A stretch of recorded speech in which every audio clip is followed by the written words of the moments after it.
안녕하십니까 수강생 여러분. 이 시간은 12주차 제3교시 앞으로의 의료와 생명윤리학. 자,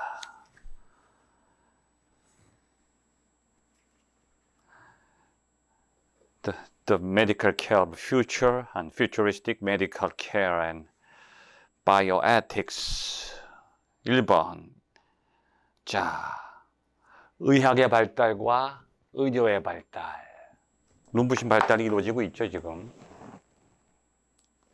질병이 퇴치되고 생명이 연장되고 풍요로운 사회가 지금 구현되고 있어요. 그런데 의학이라는 것이 100% 인간에게 좋은 점만을 가져다 주는 게 아니죠. 인간이 활동한다고 하는 거, 인간의 활동은 사실은 선과 악이 같이 있어요. 판도라의 상자처럼 긍정적인 면도 있지만 부정적인 면이 있어요. 왜냐하면 인간이 어떤 과학 활동을 한다고 하는 것 속에는 호기심만이 아니라 그 안에 욕망이 담겨 있어요. 자신의 어떤 꿈을 실현하려고 하는 욕망인데, 이 욕망이라고 하는 것은 늘 긍정적인 결과만을 가져오지 않죠. 인간의 욕망, 나쁘게 말하면 욕심은 항상 부정적인 면을 가지고 있어요. 의학기술도 마찬가지예요. 인간의 풍요로움과 꿈을 실현하는 것은 참 좋은데 그 안에 부정적인 면들이 많이 숨겨져 있었어요. 의학의 어두운 면, 문제점들, 수면제 문제가 있죠. 사이드마이드에 의한 태아사지 결손증. 수면제 많이 먹으면 미혼모가 수면제를 많이 먹게 되면 약물에 중독이 되게 되면 기형아가 출산돼요. 또 비가열 혈액제제에 의한 에이즈, 혈액을 가열하면 혈액이 손상되니까 그냥 수혈을 하게 되는데 무분별한 수혈을 통해서 에이즈에 감염되는 거예요. 다수의 희생자를 만들어낸 또 약물폐, 약의 부작용이에요. 약의 부작용은 원인도 모르는 질병들을 만들어내죠. 여러 가지 질병들이 많잖아요. 자, 약의 부작용, 또 오진, 과잉진료. 옛말에 그런 말이 있어요. 병은 의사가 고치는 것이 아니다. 병은 몸이 고친다. 몸이 의사예요. 우리 몸은 생리학적으로 이 뇌가 온몸을 컨트롤하게 돼 있어요. 어디에 문제가 생기면 뇌가 그것에 대해서 어떤 자기 치료작용을 시작하게 돼요. 고통이 있을 때는 몰핀을 만들어서 보내죠. 바이러스가 침입하면 백혈구를 보내요. 그러니까 스스로 몸을 케어하는 작용이 고장났을 때 치료가 안 되는 거지, 우리 몸이 치료하지 못하면 의사도 못한다는 거예요.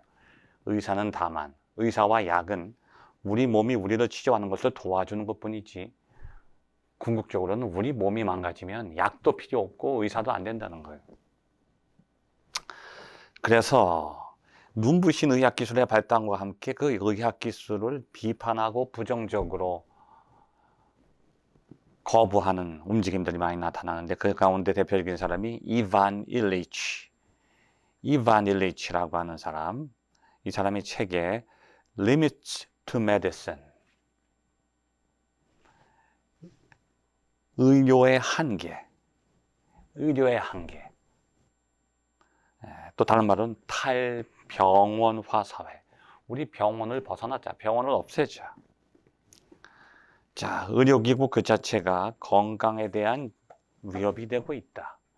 저도 지금 할 수 없이 의료기구의 혜택을 받고 있고 약을 먹는데, 그 약이 저 대신에 몸에서 이거 어떤 작용을 하는데, 그 작용이 한쪽에서는 몸을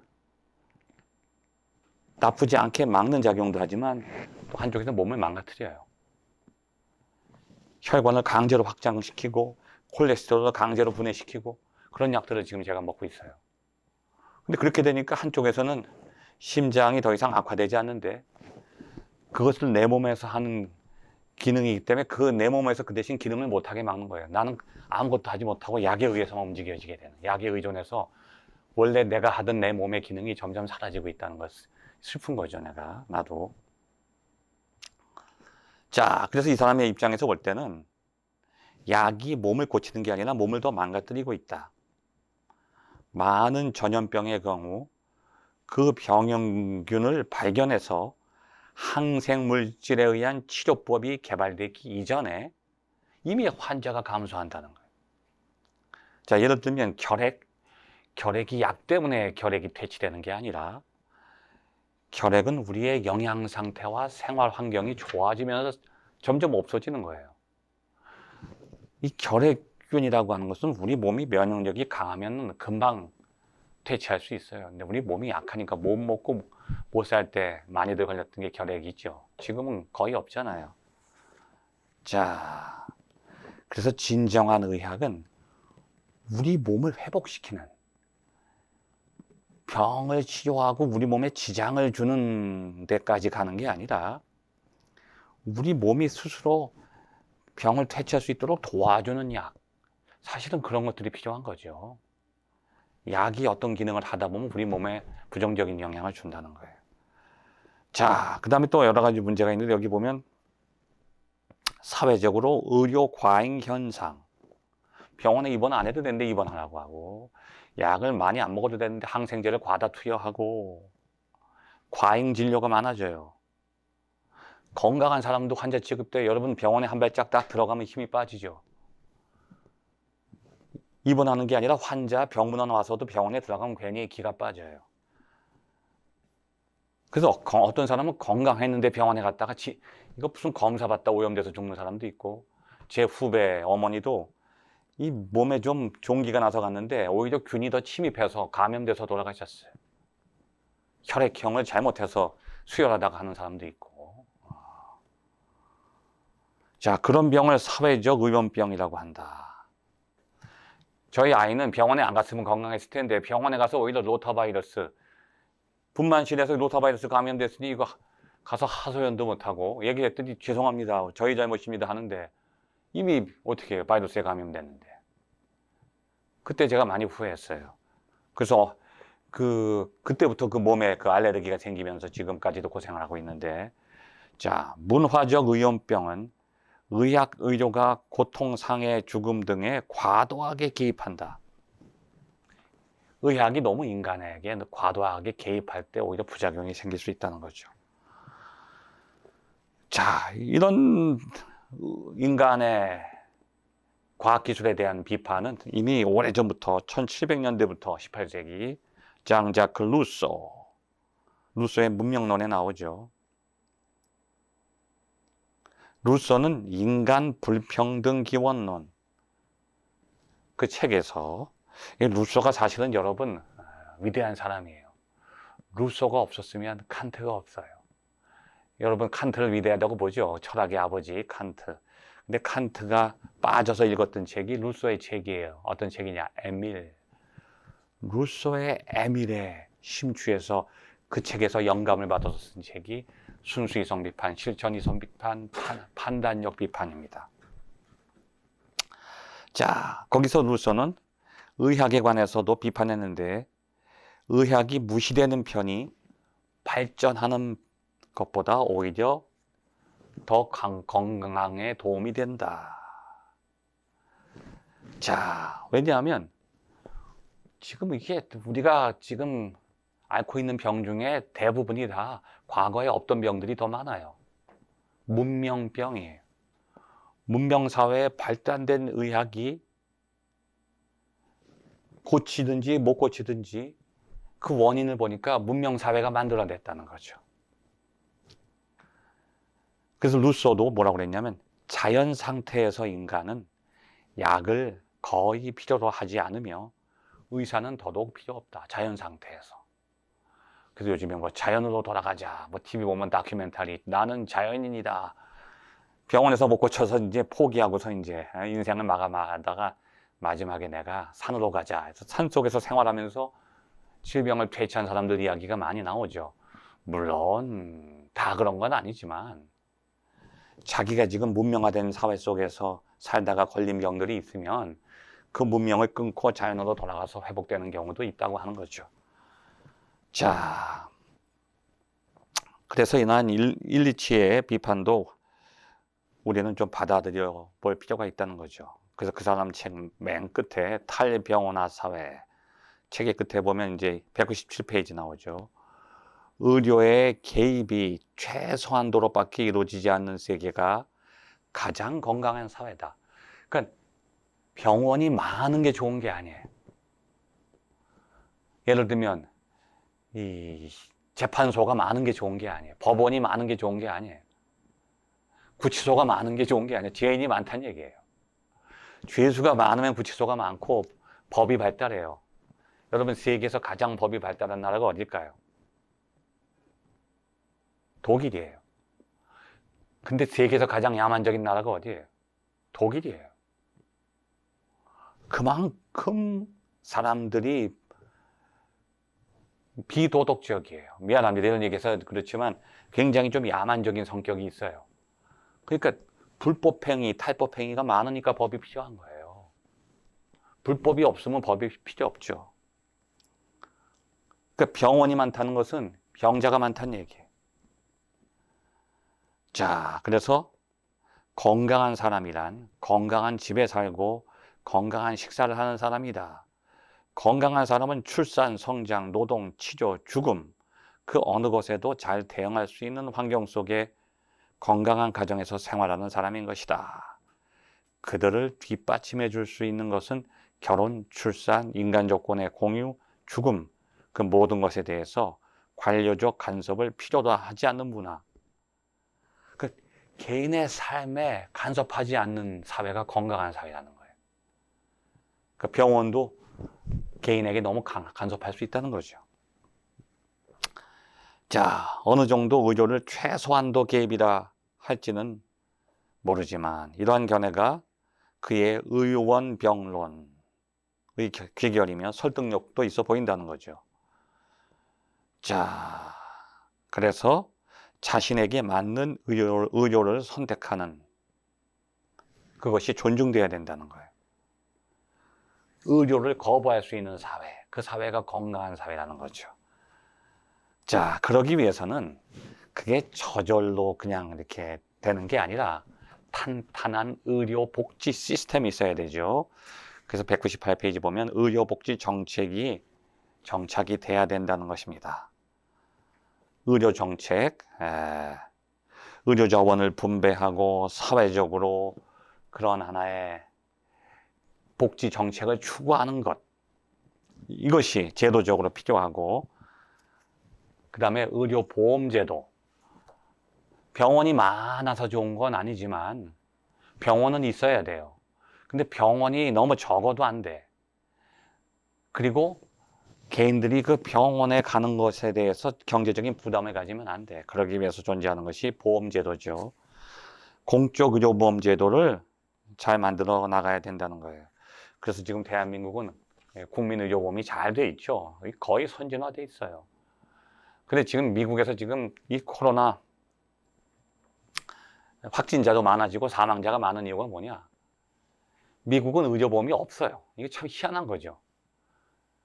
굉장히 선진화된 복지정책을 추구하고 있는데 의료보험이 없어. 그리고 보험이 너무너무 비싸요. 그래서 보험에 가입하지 않은 사람이 3분의 1이야. 이 사람들은 코로나 때문에 입원해도 무료 치료가 안 돼. 한국은 다 무료잖아요. 그리고 나올 때 또 보상금도 나와요. 이게 한국이 참 대단한 나라잖아. 근데 미국은 그게 안 돼 있어요. 그러니까 걸렸다 하면은 취약계층, 빈곤계층 그냥 거의 사망자가 많이 나올 수밖에 없다는 거죠. 자, 우리 그래서 한국 같은 나라, 뭐 일본도 그렇고 여기 뭐 의료보험이 유럽도 그렇고, 그러니까 의료 평등이 실현돼야 돼. 그런 다음에 병원이 필요 없으면 괜찮아요. 근데 의료 평등이 실현되지 않고 의료 복지가 실현되지 않고 병원이 줄어드는 사회가 건강한 사회다. 그렇게 될 수는 없죠. 자, 그런데 그런 의료 복지에도 어떤 문제점이 있다는 거죠. 1번은 뭐냐? 의료의 질. 보험을 지불하는 기초가 되는 것이 점수제인데 초진, 입원, 검사, 약제, 수술.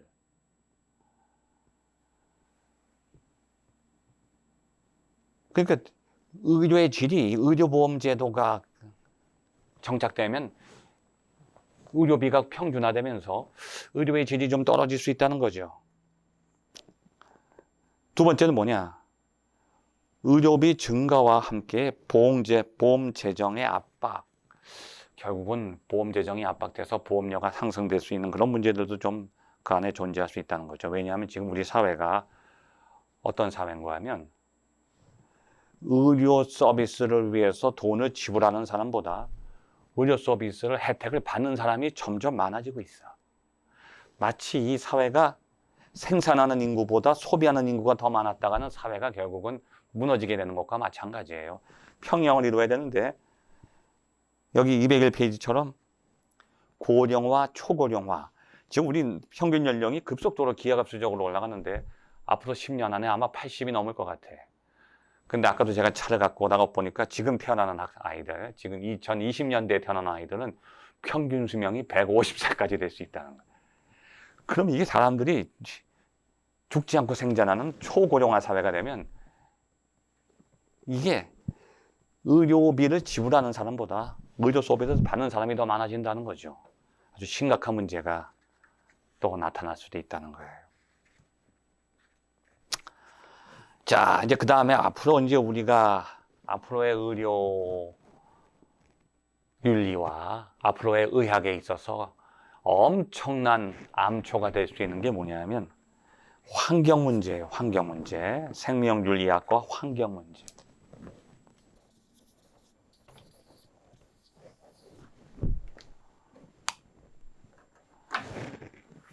어떻게 보면 생명과 환경은 나눠질 수가 없어요. 왜냐하면 생명은 환경과 상호작용을 해. 환경이 없으면 생명이 없어. 그러니까 지구라고 하는 이 환경, 생명체가 존재할 수 있는, 유기체가 생존할 수 있는 환경이 먼저 구성되지 않으면 생명체가 탄생할 수가 없어요. 생명의 유지도 마찬가지예요. 아주 긴밀한 관계 속에 있는데 사람들이 이걸 무시했어. 환경을 등한시했어. 그 결과가 이제 생태계 파괴와 생명 파괴까지 지금 초래하고 있어요. 그래서 202페이지 보면 생명윤리학과 환경 문제.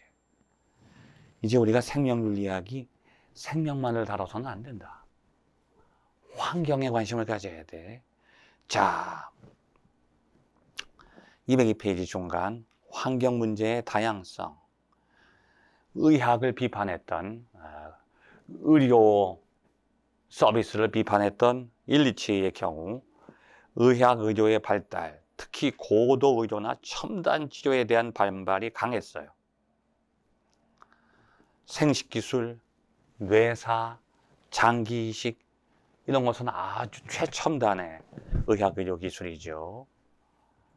자, 그런데 환경의 악화가 새로운 병을 만들어낸다고 하는 것에 대해서는 많이 등한시했다는 거예요. 환경은 급속도로 지금 악화되고 있어서 우리가 의료 활동을 하는 것만으로서는 대처할 수가 없어. 지금 환경 때문에, 환경 오염 때문에 질병에 걸린 사람들, 환경 오염 때문에 건강이 악화된 사람들에 대해서는 의료가 대처하는데 원인이 되는 환경에 대해서는 지금 의학이 대처할 수 없다는 거예요. 오존층 파괴, 자외선을 증가시켜요. 무서운 겁니다, 여러분. 이 자외선이라는 게 어떻게 보면 살인광선이에요. 그러니까 자외선이 있는 곳에는 생명체가 없어요. 근데 지금 우리 자외선이 있는데 생명체가 지금 인간도 그렇고 모든 생명체가 존재하잖아요. 그건 뭐냐 하면 그 오존층이라는 게 지구 성층권 위에 대기권 밖에 이게 오존층이 있어서 그것이 자외선은 참 신비스럽죠. 태양 광선 안에 있는 살인광선 자외선을 오존이 막아줘요. 근데 지금 오존층이 파괴되니까 뚫리니까 자외선이 그냥 들어오는 거예요. 어떻게 피부병, 피부암을 만들어내고 생명체를 파괴합니다. 피부암 등 여러 가지 원인, 질병들을 만들어내죠. 또 유기염속의 농약, PCB, 다이옥신, 비스페놀 A 같은 내분비 교란 화학물질, 이런 것들이 지금 다 우리가 먹는 음식 속에 다 들어가 있어요. 조금씩 쌓여. 근데 그런 음식을 안 먹고는 살 수가 없고, 하다못해 자연 음식을 그대로 먹어도 해양생물, 생선을 먹는데 최상위 포식자가 참치예요.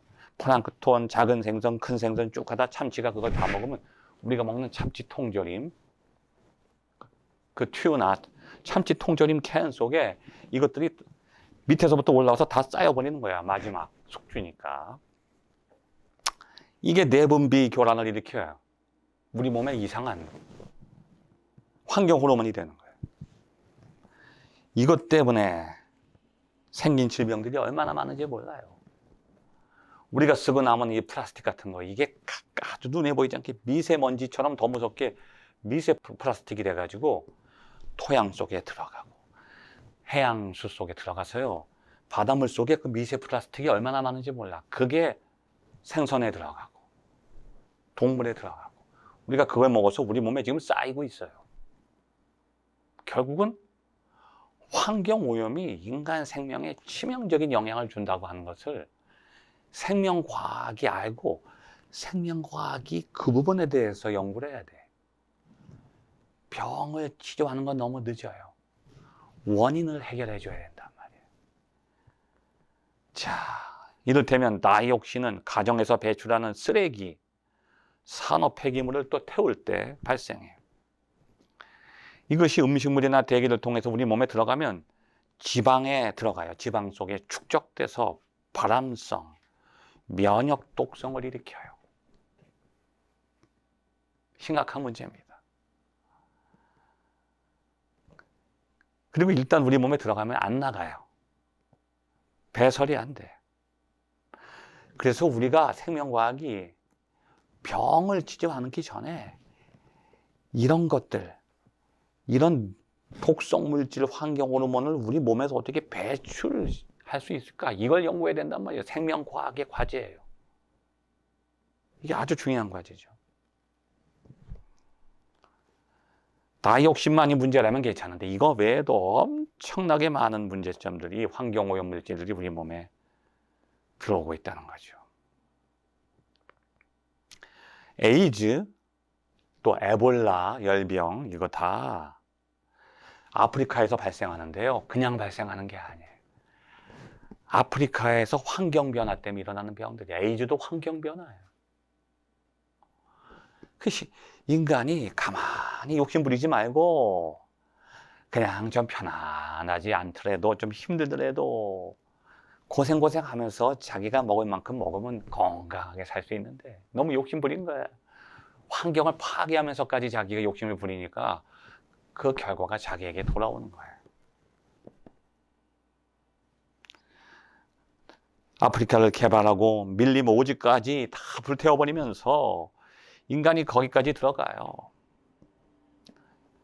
지금도 아마존 그 유역이, 거기가 열대우림이 다 벌초당해서 불질러지고 거기에 목초를 심는데, 그거 왜 태우냐면 개발도 하지만 목초화 시켜서 거기다가 소를 먹여요.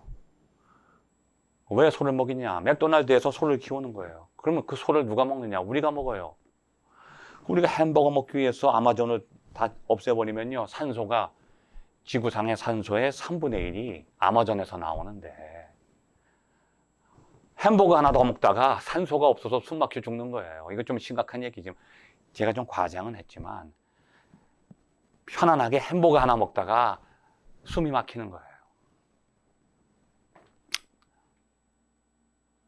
자, 그 밀림까지 인간이 들어가면서 어떤 종의 동물을 숙주로 하는 바이러스에 감염된 거다. 이게 에이즈, 에볼라 바이러스, 이게 뭐냐?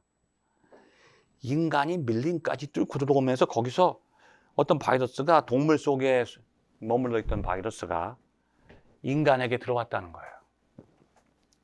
그것이 옮겨온 거예요. 자, 이런 내용을 가지고 우리 다음 시간에 이 생명과학의 문제를 환경과 연관시켜서 공부해 보기로 하겠습니다. 끝까지 경청해 주셔서 감사합니다.